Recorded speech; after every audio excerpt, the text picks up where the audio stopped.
कभी कभी हम अपनी ही जिंदगी के पन्नों को पीछे पलटते हैं तो कुछ ऐसी तस्वीरें सामने आती हैं जिन्हें देखकर लगता है कि वक्त रुका हुआ है। वो पल बीता ही नहीं, वो बस वहीं ठहर गया है। आज की कहानी भी कुछ ऐसी ही है। रात के 11 बज रहे हैं। बाहर सड़कें एकदम शांत हैं और मेरे कमरे की खिड़की पर बारिश की बूंदें धीरे धीरे दस्तक दे रही हैं। मैं हाथ में चाय लिए, कप लिए,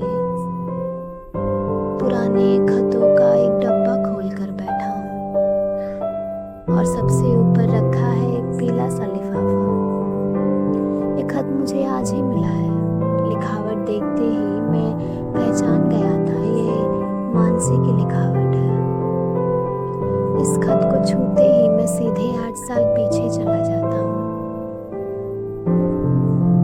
8 साल पहले की बात है, जब मानसी मेरे सामने बैठी थी। उसकी आंखों में बेबसी थी और चेहरे पर एक अजीब सी खामोशी। उसने कहा था, घर वाले मेरी शादी कानपुर तय कर रहे हैं। आनंद अगले हफ्ते मुझे देखने ले जा रहे हैं। उस वक्त वो चाहती थी कि मैं उसे रोक लूं। वो चाहती थी मैं कहूँ मत जाओ, लेकिन मेरे पास उसे देने के लिए सिर्फ मेरी मोहब्बत थी, कोई पक्का भविष्य नहीं। मैंने अपने जज्बातों को दबाया, उसका हाथ थामा और बस इतना कहा, मानसी, जिंदगी को एक ठोस सच्चाई की तरह देखो। भागोगी तो अपनी ही नजरों में गिर जाओगी। फिर उसकी शादी हो गई। उसने मुझे अपनी शादी का कार्ड भेजा और मैं उस कार्ड के साथ एक छोटा सा नोट था। शायद अब आगे बात करना आसान ना हो, इसे मेरी आखिरी खत समझना। मैंने भारी दिल से उसे ढेरों शुभकामनाएं दी और फिर 8 साल लंबे बीत गए। वक्त गुजरता गया, मौसम बदलते रहे और मैंने उसकी यादों को दिल की गहराइयों में कहीं छुपा लिया। लेकिन आज 8 साल बाद जब डाकिया यह लिफाफा देकर गया तो मेरे हाथ कांप रहे थे। मानसी ने लिखा है कि वो अब इसी शहर के गर्ल्स कॉलेज में बतौर लेक्चर आ रही है। जिंदगी भी कैसे कैसे मोड़ दिखाती है ना। आज शाम को ही मैं उससे मिलने उसके कॉलेज पहुंचा था। हल्की पीली कॉटन साड़ी में वो स्टाफ रूम के बाहर खड़ी थी।